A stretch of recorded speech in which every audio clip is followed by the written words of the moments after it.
yang saya hadapi selain faktor X bagi penyelenggara, hari ini yang saya hadapi adalah orang tua. Bukan kandidat. Oh iya. Ini nyata fakta di lapangan ini. Saya harus terbuka. Sehingga betul-betul memberikan pembelajaran berdemokrasi bagi kita, bagi orang yang tidak mampu. Ya.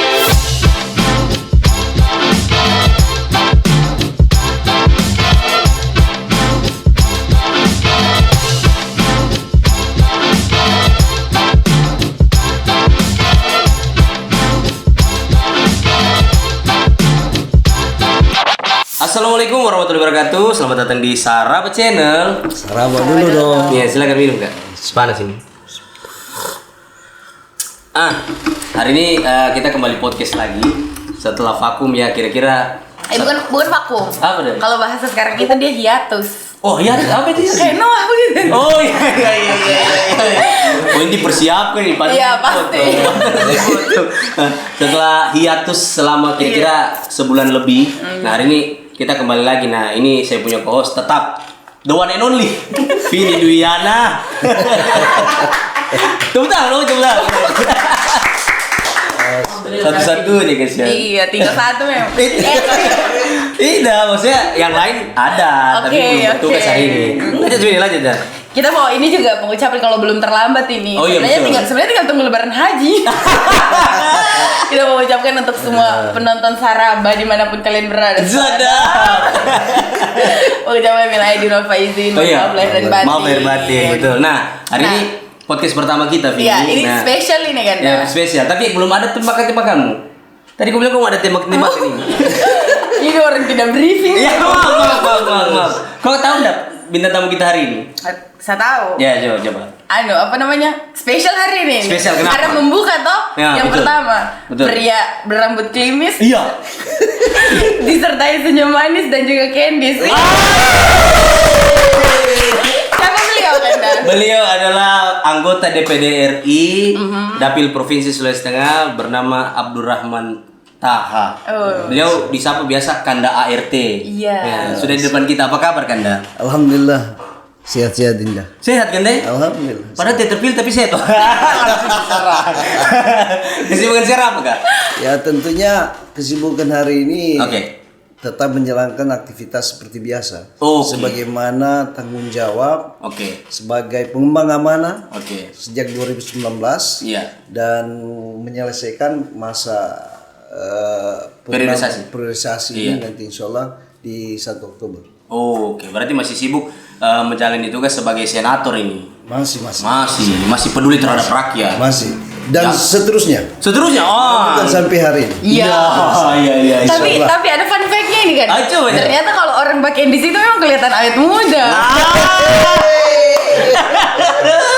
Nampilan terus. Ini sebenarnya tidak di briefing kan? Banyak juga. Tapi diperhatikan toh. Iya betul. Tadi memperhatikan. Betul. Iya betul. Ada ciri-ciri pandang. Lanjut ini. Kalau kemarin Bang Aka kan Bang Aku. Iya. Kalau ini kan Kak ART. Apa ART? Saya siap jadi IRT. Belum ada pertanyaan, gombal semua ini. Selesai. Dia ada pertanyaan, gombal semua. Alhamdulillah. Nah, Iya. kita kembali lagi. Kanda ART ini kan menjadi salah satu kontestan juga di pileg kemarin. Kita mau tahu kira-kira menurut Kanda pileg kemarin itu sama atau tidak situasinya dengan 2019 kemarin? Oh iya betul. Jadi tentunya begini. Proses ini adalah semua kita jalani dan memang menganggap bahwa semua rival itu adalah kita bukan mengatakan lemah apa semua sama. Tapi tentunya saya menganggap sejak 2019 pemilu penyelenggaraan bahwa hari ini dengan 2024 itu sangat jauh berbeda. Ini sering. Kenapa? Jauh berbedanya adalah saya menganggap bahwa pertama adalah sebuah sistem yang begitu sangat berubah. Yang kedua sumber daya manusia juga di saat penggunaan yang namanya IT. Jadi ada dua persoalan yang sangat mendasar hari ini yang dimana penyelenggaraan demokrasi pemilu 2024 yaitu pertama adalah sistem. Oke, sistem. Yang dimana sistem itu yang dihadiri adalah sistem Sirekap namanya. Oh iya, yang online itu. Yang online itu yang bisa dilihat Dijangkau, langsung, dijangkau dan diakses oleh masyarakat. umum. Itu. Oke. Perolehan suara kita. Oke. Yang kedua adalah memang sumber daya manusia, di mana perekrutan yang saya anggap hari ini penyelenggaraan belum siap. Kenapa, Kak?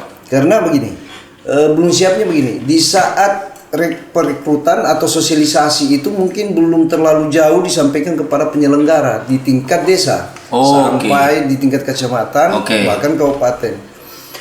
Di saat itulah saya melihat bahwa cara-cara menggunakan mengupload yang namanya C1 itu kan tidak memahami. Amburadul kayak. Karena di situ ada ibarat huruf algoritma alfa begitu. Dalam kotak itu kalau diberikan suatu angka, misalnya dia hanya 8 suara. Semestinya itu dia silang. Baru angka 8 saja. Betul, harusnya begitu. Ini dia lakukan kotak saja, dia mengikuti kotak. Di sini 8. Akhirnya ini bisa menjadi 88. Suara meningkat. Inilah yang banyak ditemukan. Jadi kecurangan kesalahan pada saat itu. Dan yang pada titik terakhir, hari pertama saat saya perhitungan, ini saya mendapatkan C1 dari saksi-saksi yang ada. Saat itu. Dan hari pertama itu dari sebaran kabupatennya ada 10.5, itu saya sudah mendapatkan 10.000. Tentunya saat itu saya bisa melakukan mengklaim saat itu. Satu hari di saat itu pukul 17 sudah 10.000. Sudah 10.000 saya mendapatkan. Cuma begitu dari hari ke hari, ternyata saya pertanyakan kepada saksi-saksi saya yang ada juga, ternyata susah diakses ini C1. Kenapa, Kak?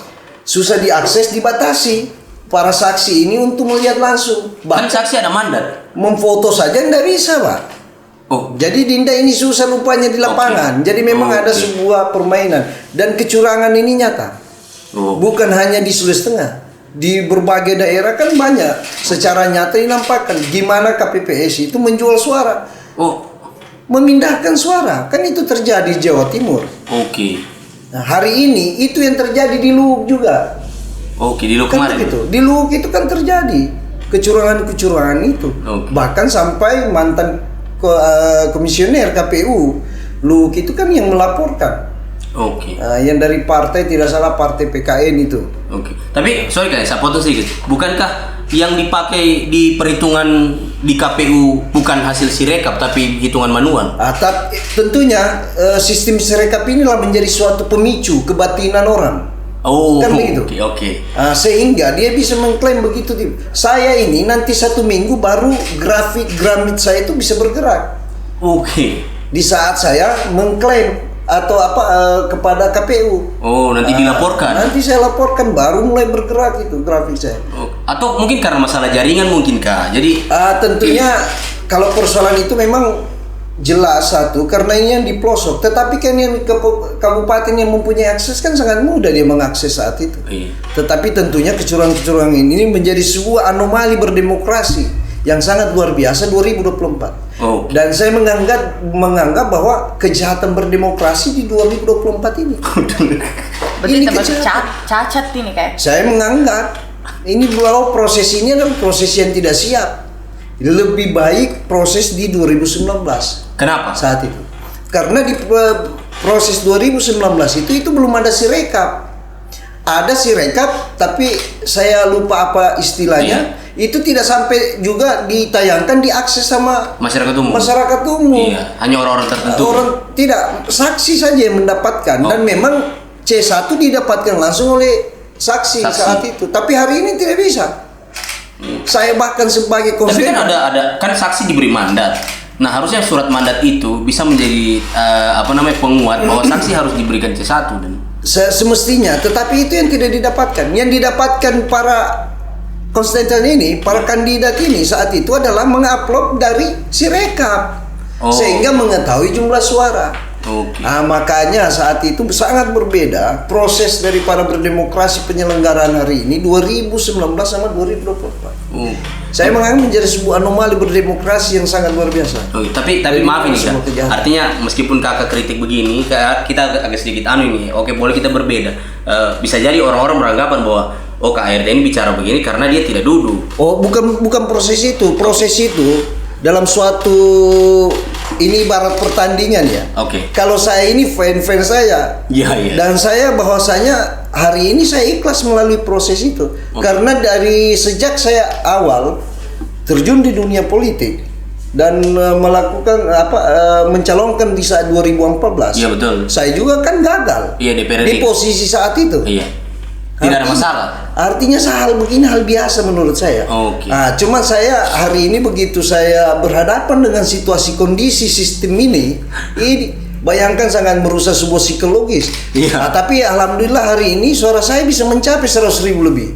Dan posisi kelima. Iya. Nah, tentunya banyak faktor-faktor lagi yang bisa saya menganggap diri saya ini bisa dikalahkan suara. Oke.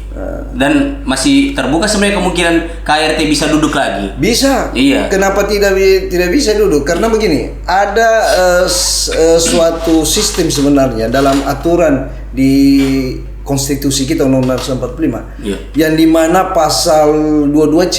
Oke. Itu mengatakan setiap anggota DPD Dewan Perwakilan Daerah itu jumlahnya sama. Tidak menyatakan 4. Tidak menyatakan 5, tetapi jumlahnya sama. Jumlahnya sama. Nah, nanti di turunannya di Undang-Undang MD3 yang menyatakan setiap jumlah anggota Dewan Perwakilan Daerah ya Republik Indonesia jumlahnya sama, tetapi tidak melebihi sepertiga anggota DPR RI. Artinya hari ini jumlah anggota DPD RI belum melebihi sepertiga daripada anggota DPR RI. Oke. Kata kuncinya persoalan hal ini hari ini DPD itu bisa menambah kursi. Iya. Jadi masih terbuka kemungkinan. Oh bukan, sangat luas terbuka. Iya. Ini kan tinggal Allah ini. Kalau Allah meridhoi ya rezeki kita kan kembali lagi. Betul. Tapi Kak, selain karena sistem, apalagi faktor yang mempengaruhi perbedaan 2019 dan 2024 selain karena sistem tadi dan SDM belum siap, karena kan sosialisasi dari mungkin KPU pusat, KPU provinsi, terus ke penyelenggara yang ada di desa-desa itu tidak terlalu sampai, apalagi kira-kira? Tentunya begini, kalau hari ini faktor-faktor X itulah yang saya mengatakan, pertama mulai sistem, kedua sumber daya manusia. Ini khusus bagi penyelenggara. Bagi para kandidat calon hari ini. Seru ini. Saya harus memberikan pembelajaran politik. Siap. Bagi regenerasi, bagaimana kita meninggalkan sebuah legacy bagi generasi anak negeri, anak bangsa, apalagi anak daerah. Betul. Nah, tentunya hari ini saya menganggap saya orang yang berangkat dari nol. Nah, Dinda kan tahu semua. Saya ini kehidupan orang tua saya, bapak saya pedagang, ibu saya seorang guru mengaji. Tinggal saya di bantaran sungai. Tetapi alhamdulillah mensyukuri saya diantarkan sebagai seorang guru mengaji bisa sampai ke Senayan. Pak. Bisa menyelesaikan sekolah doktor. Iya. Jadi hari ini yang saya hadapi selain faktor X bagi penyelenggara, hari ini yang saya hadapi adalah orang tua. Bukan kandidat. Ini nyata fakta di lapangan ini. Saya harus terbuka. Sehingga betul-betul memberikan pembelajaran berdemokrasi bagi kita, bagi orang yang tidak mampu, ya, bagi adik-adik yang selalu minder menganggap bahwa secara material saya tidak punya kemampuan dalam hal persoalan mencalonkan diri saat itu. Ini harus butuh biaya. Tetapi orang yang tidak punya kemampuan, mempunyai ide dan gagasan, mempunyai kecerdasan, mempunyai keilmuan. Tapi dikalahkan dengan faktor satu adalah kekuasaan, yang kedua adalah material. Siapa di belakang? Ya orang tua. Kan begitu. Terbukti saya 2019 demi Allah demi Rasulullah 50 rupiah pun saya tidak pernah keluar uang dan tidak punya niat untuk memberikan pembelajaran menjadikan sebuah budaya yang namanya money politik. Di 2019 saya mencoba diri lagi. Saya tidak menggunakan apa-apa. 2024 mungkin maksudnya. 2024 saya lakukan tanpa sepeser pun tidak pernah saya melakukan money politik. Tetapi di lapangan hari ini yang kami fakta hari ini kita dapatkan semua di mana-mana. Ada bukti. Ada. dan ada beberapa sembako yang ketangkap. Wow. Kan begitu? Iya, oke. Hah? Ini banyak. Okay. Yang ini yang saya hadapi kan orang-orang yang punya kekuasaan dan punya materi yang sangat luar biasa. Tapi kan hal wajar Kak, karena kan ya namanya privilege harus digunakan begitu Kak. Iya, tapi bukan dalam cara begini memberikan sebuah pendidikan politik yang baik terhadap regenerasi. Oh. Saya mau tanya Anda, Dinda. So kapan Anda Pak? Kapan Anda ini punya waktu di saat begitu dilakukan coba? Karena bukan anak siapa-siapa. Iya, karena ini kan pembelajaran bagi kita semua. Jadi kalau mau bertarung harusnya fair. Fair. Pakai ide dan gagasan. Nah ini dengan kekuasaan mengumpulkan camat, mengumpulkan kepala desa. Kan kita tahu dikumpulkan di rumah jabatan ini. Jangan. Kalau seperti ini lebih baik saya fair terbuka aja sehingga betul-betul proses bagi adik-adik saya ini yang punya kemampuan ide dan gagasan tentunya dia bisa tampil. Oke. Berarti karena mau bilang bahwa mereka ini sebenarnya belum siap untuk bertarung. Oh belum siap kalau saya Pak. Coba lepas seperti biasa hal semacam saya. Iya. Iya kan? Okay. Ini dengan cara-cara begini ya. Seperti teman saya kan, saya juga bukan menganggap bahwa kami ini orang yang korban, tidak. Tetapi kami menginginkan bagaimana proses demokrasi itu betul-betul berjalan dengan baik dengan bagaimana memberikan legacy terhadap regenerasi. Nah, semacam Pak Luki. Luki saya media. Ini kan suara terbanyak 2019 Pak. 200.000 suaranya menjadi 78.000-an. Jauh sekali. Jauh, kesian. Karena tentu apa? Faktor apa? Iya. Dan kami tahu di DPD ini apa? Nggak ada dana. Iya. Nggak ada duit. Iya. Dan memang betul-betul begitu turun ya kita gunakan reses. Oke. Malah kita nombok kalau saya nombok ya, lebih saya terbuka. Ini kan paham. Ini kan pengabdian. Iya. Ini Pak diam terus setelah. Iya. Itu jadi bikin kita berpikir jadi kayak begini Kak. Kalau mau maju harus punya uang, kalau tidak punya uang. Itu ya inilah faktor ini yang menjadi sebuah faktor res yang harus betul-betul kita lawan hari apalagi ini. Di kalangan anak muda pasti berpikir jadi begitu. Jadi makanya saya bilang ruang kalian ini kapan diberikan kalau metode ini dilakukan? Iya, tidak fair karena mereka memiliki banyak privilege sedangkan kita. Oke. Tidak masalah dia gunakan itu. Privilege, oke. Tetapi jangan melibatkan faktor-faktor X yang ada di belakang. Seperti materi dari siapa. Yang kedua adalah kekuasaan karena orang tua. Kan begitu. Tapi mungkin juga Kak, sorry ya, kalau kan kita lihat ini DPD hari ini yang terpilih orang baru semua Kak. Dan tidak ada orang lama. Apa mungkin ada masyarakat Sulteng ini mulai kecewa dengan DPD yang kemarin terpilih? Kalau persoalan kecewa hari ini jelas suara saya paling 50.000. Oh iya betul. Tapi harapan masyarakat pada pundak saya ini masih banyak 100 lebih. Dan saya yakin kecurangan-kecurangan ini muncul. Saya yakin itu barang. Dan proses ini kita tahu. Tapi kenapa Kakak tidak melaporkan misalnya? Ya karena saya menganggap sudah kita ikhlas saja, biarkan dulu pembelajaran bagi mereka kan. Kita mau lihat ke depan. Tapi jangan berhenti bersuara Kak. Oh enggak, saya di luar ring pun saya pasti menjaga daerah dan menjaga masyarakat Sulawesi Tengah. Keren. Soalnya kalau saya lihat kan wajah-wajah baru semua yang muncul ini dan kebanyakan anak-anak muda, jadi saya pikir mungkin ada kebosanan masyarakat dengan wajah lama di DPD RI. Oh enggak, saya menganggap bahwa bukan itu. Inilah menjadi anomali yang namanya money politik yang sangat luar biasa. Bayangkan kami temukan itu ada yang 1 juta satu rumah. Ada yang 300.000. Ini di depan rumah saya, nyata-nyata. Tapi di TPS kakak menang ya? Menang semua saya. Palu Barat saya menang. Dalam kota menang lah. Alhamdulillah. Karena ada juga caleg biar depan rumahnya dia kalah. Iya biasa ada. Banyak yang terjadi. Artinya di lingkungannya KRT sendiri, KRT masih bagus namanya. Hanya saja ada faktor-faktor X yang membuat KRT hari ini. Tetapi artinya begini, kepuasan dalam lingkungan daerah saya itu memang sangat luar biasa. Dukungan itu mengalir. Iya betul. Dan saya menganggap bahwa semua TPS yang ada hampir 13 saya memenangkan. Dan alhamdulillah di Palu Barat saya itu 5.000 lebih. Iya, jadi sekedar informasi nih, waktu 2019 saya tim suksesnya beliau. Iya. Saya yang bawa beliau ke Kampung Baru. Saya perkenalkan waktu itu. ini satu-satunya calon DPD yang mirip dengan calon wakil presiden. Waktu itu calon wakil presiden Sandiaga Uno. Iya, betul. Akhirnya menang Pak Jordi. Cuma karena beliau tidak kores saya kemarin, dia janji minta maaf ini kasih apa kan kita terbuka. Beliau janji mau resisiin tapi mungkin karena kesibukan di tempat-tempat lain. Karena Sulteng ini sangat luas. Sangat luas. Padahal meskipun Sulteng sangat luas, Kampung Baru berpengaruh, Pak. Iya. Harusnya Bapak. Tapi tetap kan saya datang. Iya, betul. Iya kan? Betul. Itu yang paling penting. Kak Vini, pertanyaan. Kak, tapi kakak sebagai orang yang sudah lama di dunia politik, melihat dunia politik yang sekarang, kakak takut kapok tidak berpolitik? Ya. Tentunya hari ini persoalan kapok atau tidaknya saya tidak pernah kapok. Oh. Dan memang saya sudah menganggap sejak saya di umur 29 saya sudah terlibat di P3. Oh. Dan saat itu saya umur 30 tahun sudah menjadi ketua wilayah saat itu. Satu-satunya ketua partai wilayah yang termuda se-Indonesia mungkin saat itu saya. P3 kan? P3.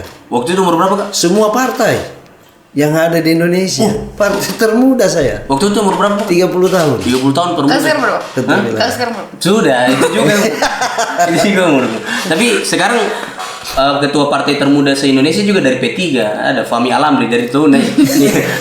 Iya, tidak. Oh, berarti tidak kapok ya? Ya, saya tidak pernah kapok karena memang saya sudah menganggap Sudah diri hidup saya di politik ya? di dunia situ saya. Oke. Dan hari ini walaupun dengan belum rezeki keterpilihan saya, Oke. bahwa ini bukan sebuah kegagalan. Oke, bukan. Dan bukan ketetapan mutlak dari Allah enggak. Oke. Ini hanya sebuah pembelajaran proses bagi diri saya. Oh. Dan saya yakini saya akan menuju. Kemana? Saya dapatkan. Oh iya. Insyaallah. Ya, artinya kan ini kakak berarti posisi berapa kemarin? Kelima ya? 5. Jadi yang 4 yang duduk nanti ini ya jaga-jaga kesehatan karena kan kita tahu kan kemarin sendirian. Dan memang dalam sejarah DPD berdiri Iya. selalu ada PAW.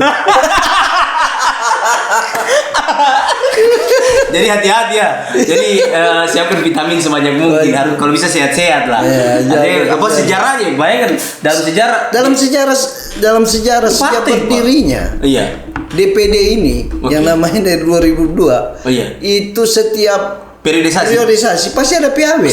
iya. Itu Iya. ini bahaya. Iya, kita harus doakan sehat-sehat orang ini. Dan sehat-sehat. Ini Berarti biar 181 ya? jangan disentuh itu, jangan disentuh. Lanjut. Nah Kak, hari ini kalau kita melihat kan di depan ini ada pilkada. Iya. Kira menurut kakak ini pilkada tahun ini akan sama serunya dengan pileg atau Lebih seru. lebih seru lagi? Iya. Atau kurang seru, lebih seru pileg begitu. Tentunya ini adalah dua ruang yang berbeda Iya. kalau menurut saya. Oke. Karena di sisi lain kalau persoalan pilkada ini kan persoalan memang figur betul-betul lihat Oke. yang mempunyai niat dan nawa itu terhadap daerah kita Oke. dan masyarakat. Kalau hari ini sebuah proses ini sementara berjalan, dinamikanya saya lihat sangat memanas. Iya. Kalau menurut saya, Oh, kan ikut ya? saya kan mengikuti perkembangan. Iya. Sampai bahasa pendiri. mulai dari baku gerbek foto, Iya. terus mulai dari baku singgung di podcast. Iya. Itu menurut Kanda hal-hal yang positif berada di pilkada nanti atau justru menurunkan kualitas pilkada kita ke depan? Kalau menurut saya itulah sebuah dinamika. Oke. Nah, itulah sebuah dinamika berpolitik bagaimana memang masing-masing mempertahankan sebuah argumen. Iya. Mempertahankan sebuah ide dan gagasan. Sebenarnya pilkada ini adalah sebuah pergulatan bahwa memang mengadu ide dan gagasan, Betul. menyampaikan, meyakinkan kepada masyarakat bagaimana visi misi itu, tetapi harus betul-betul dituangkan di kemudian hari, harus dijalankan visi misi itu. Tapi hari ini kalau kita lihat pilkada belum bicara soal visi misi, baku gerbek mendaftar di partai. Ya kalau kita lihat hari ini. Artinya hari ini adalah suatu proses yang dilakukan setiap partai. Kan begitu mekanisme yang ada. Tetapi kalau saya menganggap itu ya yang menentukan segala sesuatu adalah yang pengambil keputusan adalah DPP. Tetap DPP. Tetap. Iya. Ya pusat. Betul. Apapun itu. Iya, makanya saya lihat baku gerbek di foto semua orang ini. Dan ada yang mau mendaftar di partai ini langsung orang partai bilang, "Mohon maaf Pak, kami memakai sendiri partainya kami." Ada yang begitu, ada. Jadi tapi biasa nih kayak biasa dalam perpolitikan ya. Tapi saya merasa kalau saya mengikuti pilkada juga kan, 2024 ini pilkadanya justru lebih terasa daripada 2020 kemarin. Ya. Kakak setuju nggak? Artinya begini, ini kan persoalan makin ego masing-masing. Kalau saya melihat dari antara senioritas kita ini. Iya kan? Ya, kita artinya melihat bahwa kita mengingatkan saya sebagai adik, bahwasanya memberikanlah sebuah contoh berdemokrasi yang baik nantinya. Tentunya ruang-ruang ini betul-betul ya kalau sudah memenuhi syarat. Pada saat pencalonan memenuhi syarat dalam arti sudah bisa menjadi peserta, mencukupi daripada ya sudah, tidak perlu lagi menutup ruang yang ada hari ini. Jadi berilah kesempatan hal-hal ini kan, sehingga betul-betul masyarakat ini punya pilihan dan bisa memilih, dan ruang-ruang itulah yang harus dibuka. Tapi kan justru kalau banyak bekerja sama dengan beberapa partai membangun koalisi besar kan, meskipun misalnya ini kan kursi hanya cukup 11 sudah boleh, tapi mau membangun koalisi lebih besar itu kan lebih bagus, membangun daerah bersama-sama dengan partai koalisi yang besar. Ini yang saya katakan ego. Kok ego sih Kak? Bagaimana? Egonya begini, apa? Menutup ruang daripada memberikan kesempatan kepada anak daerah. Teman-teman lain. Iya, anak daerahnya mau berkiprah. Jadi kalau sudah memenuhi syarat menurut saya sudah cukup. Jadi jangan ada niat saling ganjal mengganjal. Apa yang terjadi saat kemarin itu kan begitu ini saya buka ruang saja. Iya kan begitu, sehingga masyarakat ini banyak pilihan. Kan sehingga betul-betul melihat siapa yang mempunyai ide dan gagasan, mempunyai kemampuan dalam hal memimpin daerah ini dan meyakinkan, menarik simpati masyarakat. Ya tentunya kembali kepada Allah yang punya kehendak. Tapi ruang ini harus dibuka loh, proses ini. Tapi kan tidak ada salahnya toh Kak. Misalnya saya mau mencalonkan sebagai gubernur, terus saya mau partai berkoalisi, semua partai ini mau mendukung saya dan partai juga. Itulah politik strategi kan? Ya silakan. Tetapi kalau ini kan kita artinya begini, berikanlah sebuah proses ini berdemokrasi yang baik. Meninggalkan sebuah legacy para senior ini, memberikan contoh kepada kita yang baik. Berdemokrasi, kalau sudah cukup ya sudah. Kenapa harus mau menutup ruang? Ya kan banyak ini kandidat yang mau bisa kita memimpin negeri. Jadi ada pilihan lain selain satu ini kan. Kalau saya bantah lagi ini takutnya saya dikira orang yang mata Ali. Jadi bertanya. Tapi Kak, kira-kira pilgub perkiraan ini Kak? Pilgub. Iya, Pilgub dulu kita bicara pilgub. Pilgub ini sebagai orang yang mengikuti pilgub ini, kira-kira menurut Kakak pasangan ke depan ini kira-kira ada berapa pasang? Ada 2 pasang? Atau lebih dari 2 atau lawan kota kosong? Iya. Ada kalau lawan kota kosong itu? Ya mari kita tanya. Ya kalau kota kosong kan bisa saja bisa terjadi. Bisa. Itu yang saya katakan tadi, ruang berdemokrasi ini harus dibuka. Selebar-lebarnya. Sehingga betul-betul partai-partai juga ini harus melakukan rasa keadilan terhadap bagi kontestan. Bagi anak negeri, anak daerah yang mempunyai kemampuan, yang punya keinginan untuk berpartisipasi dalam mengambil hadir di dalam pilkada itu.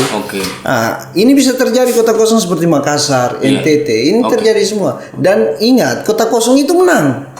Nah, di saat kota kosong menang, pasti kan mubazir ini persoalan penggunaan anggaran. Dan ini anggaran kan bukan APBN, APBD, uang daerah yang digunakan. Misalnya kalau pilkada kota, penggunaan APBD-nya 150 miliar. Mau tidak mau ya mubazir. Karena penyelenggaraan itu sudah terselenggarakan dan menang kota kosong.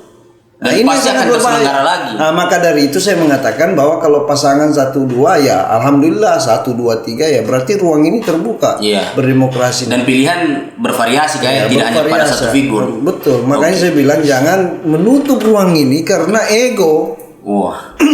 Ya, keinginan masing-masing kita punya senioritas ini ya tentunya ya berilah ruang kesempatan bagi anak daerah yang mau mengambil partisipasi dalam pilkada ini. Berarti partai politik juga harus adil, jangan semua ke sana. Tapi kan pada akhirnya partai politik juga realistis Kak. Mungkin surveinya bagus jadi ke sana semua. Ya tentunya itu kan bisa saja kalau melihat dari hasil survei. Tapi hari ini kan survei pun orang tinggi kan bisa kalah juga. Iya kan?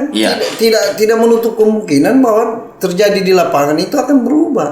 Dalam hal-hal itu. Kalau Kakak pribadi sendiri menginginkan 2 pasang, 3 pasang atau Kalau kota kosong kan pasti kalau dari jawaban tidak menginginkan. Iya. Jadi kalau kakak menginginkan ada Kalau berapa saya pasang? menginginkan ya kalau ada ya paling tidak 3 pasang. Oh iya iya. Terjadi hari ini. Iya. Sehingga betul-betul ruang-ruang masyarakat juga mempunyai pilihan terhadap para calon. Oke. Jangan itu terus. Aduh. Maksudnya itu berarti yang lalu terus lagi maju gitu. Ya kalau enggak, kalau masih punya priorisasi mencukupi harus maju ruang itu. Kan begitu. Oke. Yang masih punya kemampuan ya silakan maju. Iya, karena kalau Tetapi harus ada ruang-ruang yang dibuka bagi anak daerah ini yang mau berpartisipasi dalam pilkada. jadi ada muka baru. Iya. Iya, jadi jangan setiap Jadi pilkada ada pilihan. mukanya terus ya kan. Siapa tahu kan dia. Berapa kali pilkada ada terus mukanya. Jangan juga kan.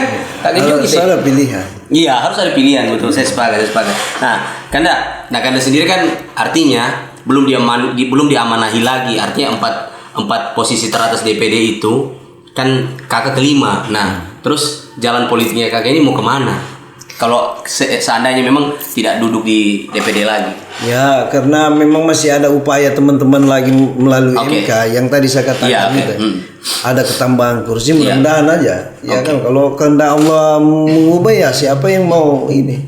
Kalau memang rezeki di situ. Tapi kalau di hari ini ya di ruang itu saya berada posisi di luar. Artinya dalam posisi di luar bukan bahwa tidak punya proaktif saya bahkan makin jadi dalam mengawasi karena saya punya kebebasan hari ini. Nah, jadi karena rakyat kan pemegang hak tertinggi. Tentu ya siapa saja saya bisa kritisi, betul. Iya kan, memberikan masukan dan kritik. Betul.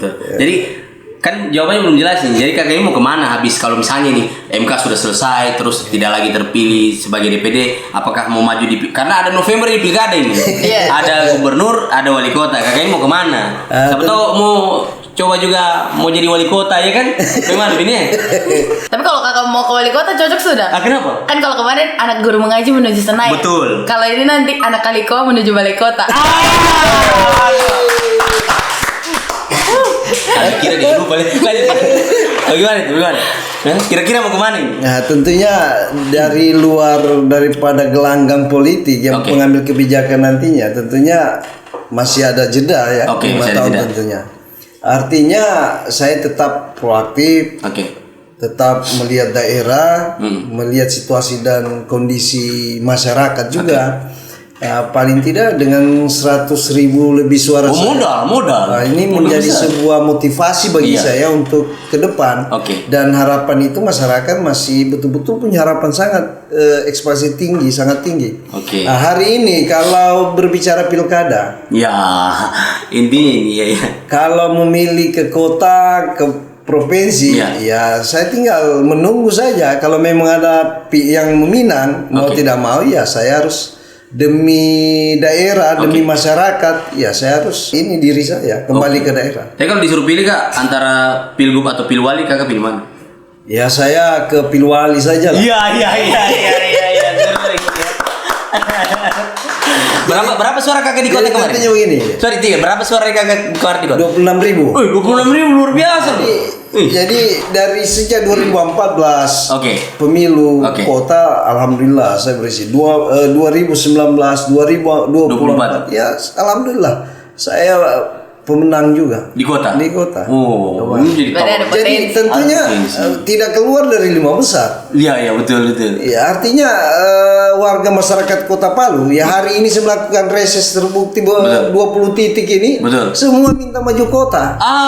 Iya. Tapi kalau ada tawaran 02 wali kota, kakak lebih wakil wali kota, kakak lebih pilih itu atau realistis jadi wakil wali kota atau jadi wali kota? Saya karena orang yang tidak punya sandaran partai, tentunya saya harus tahu diri. Oke. Saya tahu diri dan memang kalau hari ini komunikasi politik itu sudah terbangun, ya saya baru sama Ibu Sakinah. Ada komunikasi politik sudah terbangun? Sudah. Dengan Ibu Sakinah? Cuma beliau kan mau mencoba ke gubernur dulu, tapi kalau memang Allah berkehendak lain, ya saya mau tidak mau saya siap mendampingi Ibu Sakinah. Wah. Luar biasa, satu pintar mengaji, satu memang jangan diragukan soal pengajiannya. Iya. Satu pintar mengaji, satu menguasai pengajian. Itu dia. Dipikir ditambah. Coba kita ke Q&A dulu. Ke Q&A dulu. Ada beberapa pertanyaan yang sudah tadi kita bikin flyer dan banyak pertanyaan soal KART ini. Jadi silakan IRT yang ya kan gue bilang tadi gue IRT. Lanjut. Oke. Nah, Mana dulu? Oke. Pertanyaan dari Tuan Muda Atasman. Tuan Muda Tasman. Oh, Tuan Muda Tasman. Oke. Apa agenda politik ke depan? Tadi sudah dijawab, tadi silakan. Ya saya sudah menjawab tadi. Tentunya bahwasanya kalau memang masih diridhoi ya, berarti saya masih berada tetap di Senayan. Oke, di Senayan. Tentunya kan begitu. Yang kedua, kalau bahwa saya di luar gelanggang ya tetap saya proaktif dalam hal pengawasan.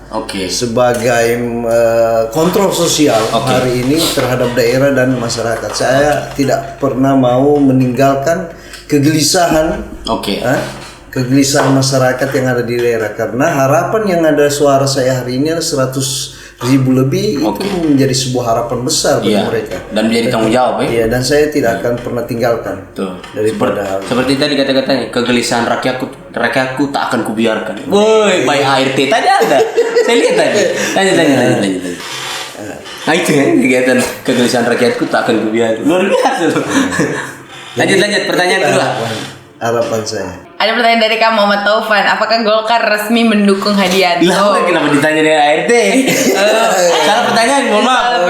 Mungkin mau ditanyakan host, mohon maaf ini host tidak berkapasitas untuk menjawab. Mohon maaf ya. Itu urusannya Golkar, bukan urusan kami. Silakan. Nah, ada juga pertanyaan dari Faiz Al-Hufaz. Setelah tidak menjabat jadi DPD, apakah mau menjadi guru mengaji? Iya. Tentunya kalau guru mengaji itu kan yang jelas saya punya ibu. Dan dunia itu ya kami ini turun-temurun. Masih ada kakak saya. Kalau saya ya mau tidak mau kalau terjun ke dunia itu partisipasi saya tetap ada. Tetapi dua ruang yang berbeda. Karena memang saya sudah menganggap mewakafkan diri saya di jalur di dunia politik. Tapi ada penerusnya Ajus yang melanjutkan. Tapi bukan KRT, ada kakak-kakak dan saudaranya. Ada pertanyaan dari Kak Mujib Karim. Kalau Pak ART melihat Kota Palu gimana sekarang? Ini Mujib Karim jelaskan dong siapa? Ini calon wali kota. DPC PAN Kota Palu. Iya. Ya coba. Kalau Pak ART melihat Kota Palu bagaimana sekarang?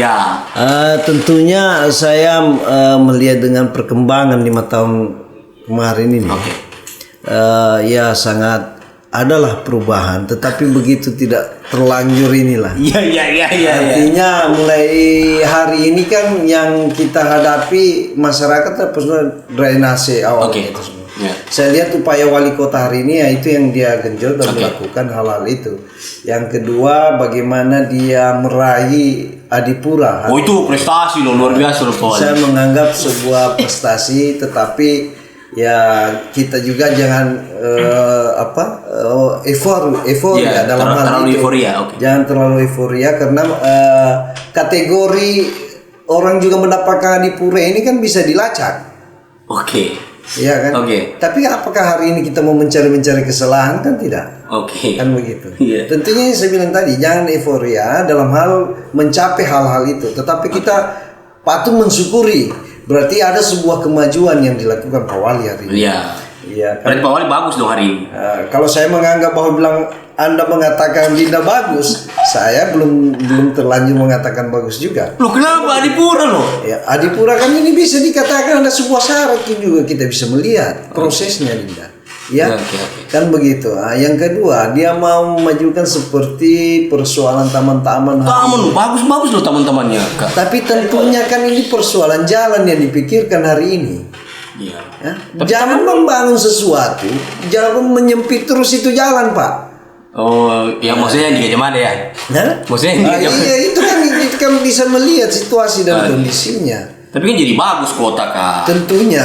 Kan jadi berubah. Persoalan baik bagusnya itu kan penilaian nanti.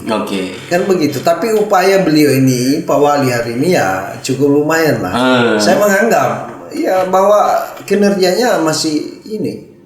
Kita harus kita akui bahwa memang dia terus menggalakkan bagaimana punya keinginan memajukan kota. Itu. Walaupun di kemudian hari nanti kalau memang saya diberi suatu kehendak dan amanah oleh masyarakat untuk maju, ya tentu saya harus melebihi dari beliau hari ini. Kan begitu. Tapi kuat sih beliau. Mohon maaf ini. Ini kearifan banget kemarin dikritik sekali ini Pemkot kota kan. Tapi hari ini kearif kenapa? Lantaran pertama itu lambu. Tidak, tapi memang atau soalnya tahan jadi oposisi. Iya, tapi memang bagus harus kita akui kan tadi itulah dinamika perpolitikan dan dinamika pemerintahan hari ini perlu kita sebagai orang pengontrol sosial daripada jalannya pemerintahan hari ini ya terus kita harus menyampaikan apa adanya. Iya kan seperti bagaimana sampah hari ini kan ini kan menjadi sebuah penilaian semua. Betul. Kan itu. Betul. Dan kategori orang mendapatkan juga di Pura kan bisa dilihat itu yang saya katakan tadi. Oke. Apakah kita harus mau mencari sesuatu kan tidak? Tapi berarti harus ada pembenahan lagi kan? Dia harus menggenjot terus tapi upaya-upaya itu dia mau lakukan terus. Saya yakin juga Pak Wali Kota tetap akan berjuang untuk Kota Palu dan tetap akan menjadikan Kota Palu menjadi kota yang terbaik menurut saya ya. Dan itu. Kenapa kan wajar kan kita pemerintah kota kita dukung. Iya. Nah ini ada tanggapan dari Aman Mamboro. Banyak sebenarnya tapi sudahlah. Sudahlah. Mau dia apa? Sebenarnya kan yang penting Aman Mamboro. Banyak sebenarnya tapi sudahlah. Ini apa? Ini apa? Ada Hafid. Hai. Bisa Ahmad Ali. Oh iya, betul. Lanjut. Dibalik. Oke. Ada dari pertanyaan dari Novel Tembang 5160. Katanya beliau masuk di Bacagub. Apakah benar? Oke. Ya tentunya hari ini kalau informasi yang saya dapatkan survei bahwa saya memang masuk survei. Tetapi kan kembali lagi pada diri saya nanti. Oke. Ya kita tidak tahu garis tangan apapun. Betul. Ini kan bisa berubah. Jangan kan injury time pun bisa berubah. Betul. Persoalan hal ini politik. Kapanpun diminta pasti siap. Iya. Sebagai pelaku politik. Benar, kita harus siap. Cuma memang harus mempunyai tolak ukur. Betul. Siapa juga yang harus kita dampingi. Iya. Kan begitu. Iya. Jangan juga menyanyiakan sesuatu pemikiran dan tenaga, membuang waktu dalam hal situasi kondisi. Kalau memang betul-betul tidak merasakan kita sebuah kenyamanan di situ. Dalam perpolitikan ya mau diapa? Kita harus sabar aja dulu. Tapi tadi saya menarik dari pernyataan tadi. Ya kita juga harus tahu dulu siapa yang kita dampingi. Sekarang kalau saya tanya, kalau misalnya KRT diminta mendampingi antara Anwar Hafid terus dimasukkan Ahmad Ali, siapa KRT pilih? Ya. Karena tadi pertanyaannya begitu loh. Jadi kira-kira kalau 3 orang ini menawarkan kursi kemudian jadi cawagupku, kira-kira siapa yang KRT pilih? Ya tentunya Bismillah, saya harus ini dulu kan, istighfar dulu. Saya kira akan dijawab. Karena tadi bilang kita harus lihat dulu siapa. Iya, betul, kita harus melihat situasi. Ya kan 3 orang ini kan hampir pasti ini menjadi calon gubernur. Kira-kira kalau karena diminta 3 orang ini. Ya, tentunya saya harus istigharah. Saya harus betul-betul melakukan sesuatu. Istighfar kita tunggu. Kan daging. Lanjut.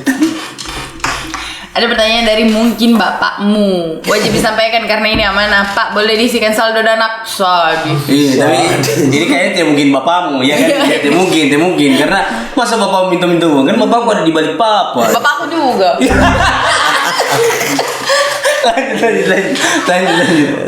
Ada dari Beh X Everybody. Seorang ART yang bisa menaklukkan Hadianto di Pilwalkot 2024 ini. Apa tanggapannya kan? Masya Allah.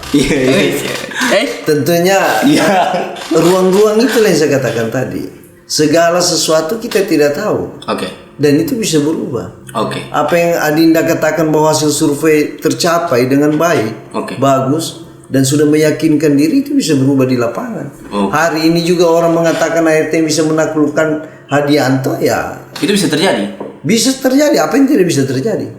Kalau Allah berkehendak. Tapi tentunya bahwasanya saya hari ini sebagai regenerasi, saya punya kesadaran bahwa saya selalu memberikan ruang-ruang kepada senior, silakan.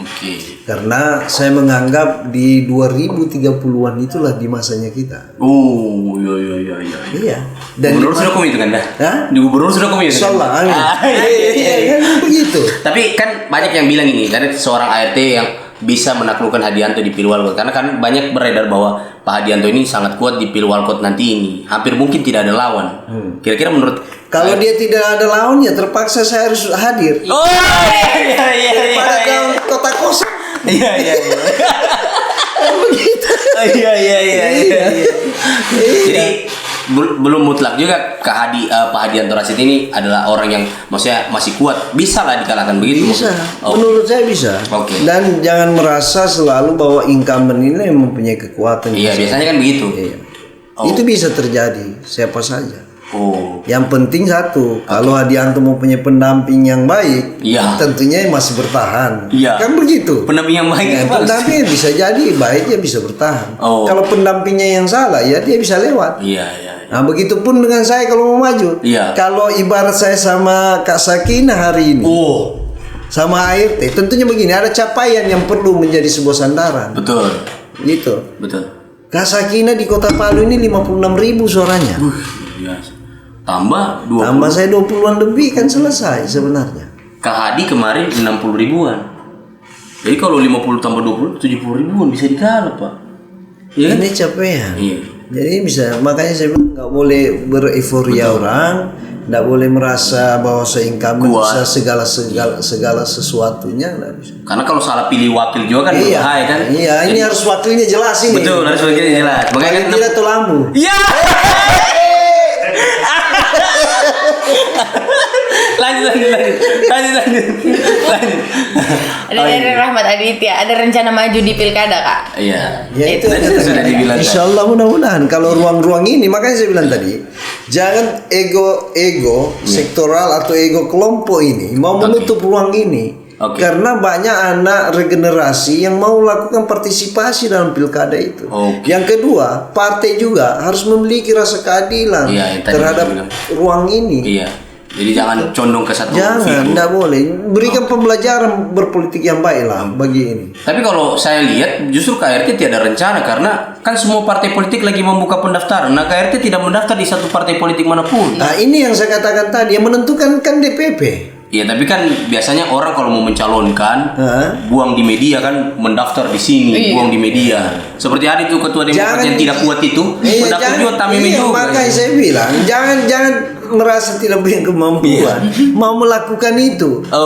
Hanya mau melakukan sebuah euforia, mencari sebuah eksistensi tapi kan tidak mempunyai kemampuan, kan percuma. Iya, betul. Sia-sia saja. Betul. Yang paling enak itu ibarat air yang tenang, tetapi bisa menimbulkan sebuah gelombang. Iya kan begitu. Yang tiba-tiba muncul dari sana di saat hadir langsung ke KPU. Betul. Nah, itu yang betul. Iya. Berarti ini proses ini yang hari ini dibuka partai adalah proses administrasi yang bukan dibawa ke KPU. Betul. Formalitas ini kayak yang dibawa ke KPU adalah rekomendasi DPP. Kan begitu. Betul. Ibarat air yang tenang tetapi bisa menimbulkan sebuah gelombang. Iya, makanya orang ribut di sini Ahmad Ali sudah di Prabowo Sandi. Hal-hal begitu. Iya, jadi yang menentukan DPP. Tapi kan sebagai upaya sebenarnya Kak, menunjukkan keseriusan Kakak maju itu harusnya setidaknya ambillah satu formulir di partai apa ke Demokrat itu yang cuma 3 kursi itu, silakan ambil di sini. Ya, bagaimana Wim? Ya kan masih buka pendaftaran Demokrat. Kalau Kakak mau mendaftar kita dampingi, ya kan? Tidak mau, memang Kakak tidak mau begitu ya Kak. Tidak usah terlalu saya tidak usah lakukan sebuah gerakan euforia. Hari ini yang jelasnya dengan berbagai partai, baik ketua wilayah, ketua kota, hubungan saya baik. Semua komunikasi ada. Apalagi yang di pusat. Karena saya orang yang hari-hari yang hidupnya memang di Senayan. Yang berdekatan dengan Muhaimin sebagai pimpinan kami juga di DPR. Betul. Kamu gitu di PKS pimpinan saya di MPR ada semua fraksi. Yang bisa saya lakukan komunikasi politik kan. Tanpa Bapak Nang Etik yang ada di sini, maksudnya tidak karena dan senior yang ada di Senayan itu tahu saya memang ex P3. Iya. Kan begitu. Iya. Oke. Jadi memang komunikasi di pusat itu yang harusnya perlu dibangun. Betul. Kalau ini kan formalitas saja. Formalitas. Jadi tidak perlu kita melakukan sebuah euforia, kita mendaftar apa segala. Iya. Tapi ujung-ujungnya nggak jadi juga kan percuma. Apa Karena kan bukan kelasnya KRT juga Kak. Kalau coba aku di Instagram gitu kan. Jadi tidak jadi kesan kayak tidak ada elegannya begitu. Iya. Luar biasa. Astaga. Ya bukan kelasnya KRT lah. Iya. Kan ART itu ada singkatannya tuh, ada kepanjangannya tuh. Ada. Apa itu? Anak baik, anak ramah dan tampan. Mantap sekali. Masuk terus. Oke, kena. Masih ada? Habis. Oh habis. Nah, karena pesan dulu nih Kak, sebelum kita tutup, mungkin ada pesan-pesannya untuk anak-anak muda menghadapi pemilu pilkada nanti ke depan, kan sudah selesai pileg kemarin. Nah, pesannya untuk anak-anak muda yang nantinya akan menjadi ini lagi akan menjadi tim hore lah atau menjadi tim apalah di pilkada nanti, apa itu Kak? Ya, tentunya pesan saya bagi adik-adik atau generasi anak muda yang hari ini terlibat dalam sebuah kontestasi penyelenggaraan pilkada, baik mau dari tim hore atau tim sukses menjadi seperti itu. Tentunya menjaga sebuah etika selalu, menjaga sebuah kedamaian ya di dalam menjual kandidat atau menyampaikan visi misi, karena hari ini sangat mudah dengan begitu kemajuan IT ya yang sangat luar biasa. Tentunya itu menjadi mudah menjadi sebuah ajang mengadu domba. Betul. Menjadi terjadi konflik kedaerahan anak muda yang bisa terjadi ini sangat luar biasa. Tentunya lakukan setiap langkah berdemokrasi. Jangan lupa adalah suatu etika, suatu adab yang dikedepankan, sehingga betul-betul mendapatkan sebuah pembelajaran berdemokrasi yang baik.